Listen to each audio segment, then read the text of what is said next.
Welcome to episode 20 of our exploration into Robert Greene's The Laws of Human Nature.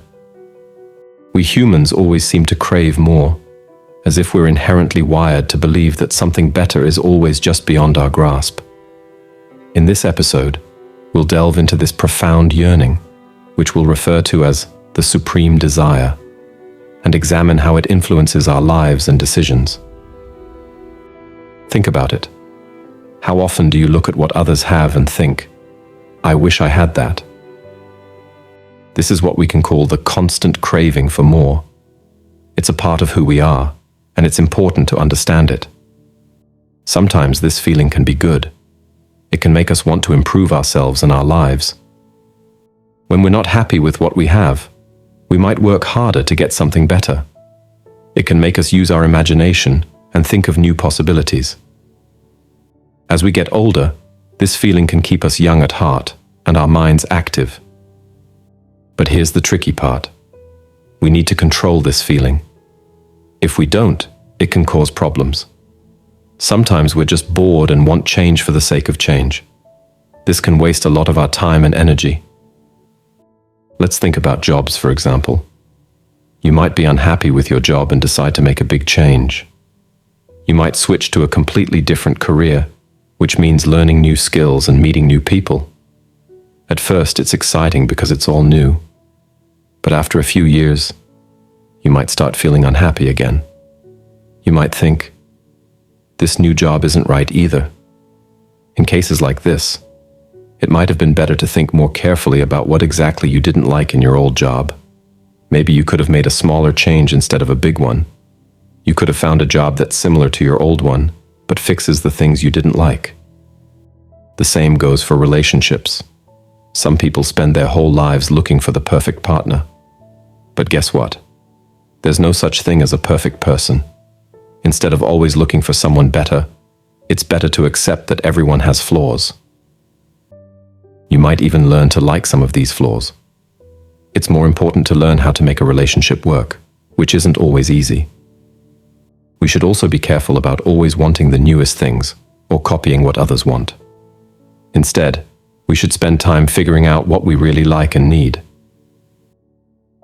This way, we can tell the difference between what we truly want and what advertisers or social media make us think we want. Life is short, and we only have so much energy. If we're always chasing after the next big thing, we can waste a lot of time. Instead of always hoping for something better, try to make the most of what you already have. Think about it this way. Your life is made up of the people you know and the places you go regularly. This is your reality. But our minds often wander far away from this reality. We dream about traveling to exciting places, but even if we go there, we bring our unhappy thoughts with us. We look for entertainment that gives us new fantasies.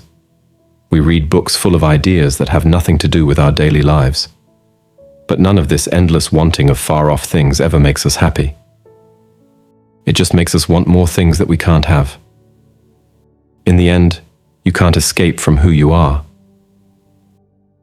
On the other hand, the reality around you is full of opportunities. If you focus on what's closest to you instead of what's far away, you might feel very different. You can always get to know the people around you better. There's so much you don't know about them, which can be really interesting. You can also get to know your neighborhood or city better. The place where you live has a long history that you can learn about. Knowing your surroundings better can give you more opportunities and power. And don't forget about yourself. There are parts of you that you might never fully understand, but it's fascinating to try. By trying to know yourself better, you can take control of your nature instead of being controlled by it. Your work, too, always has room for improvement and new ideas. These are the things that are closest to you and make up your real world, not some imaginary one.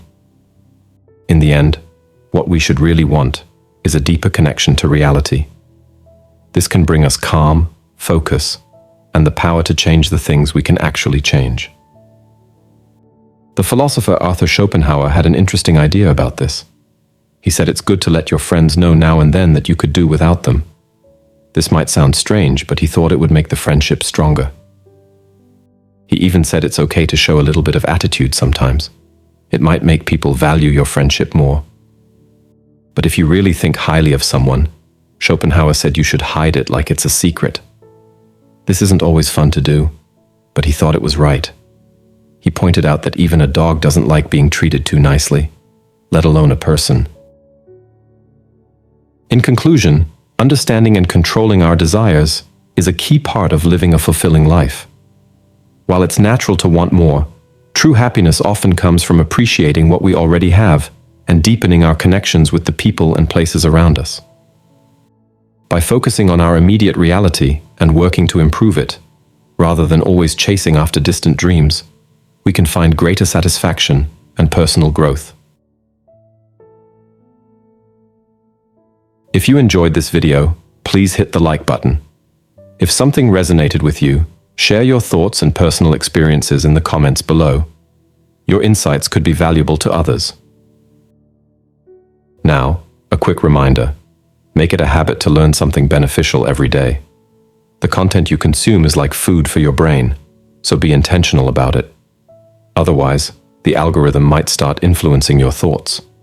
Reflect on that. We're always accepting your contributions through subscriptions to our channel.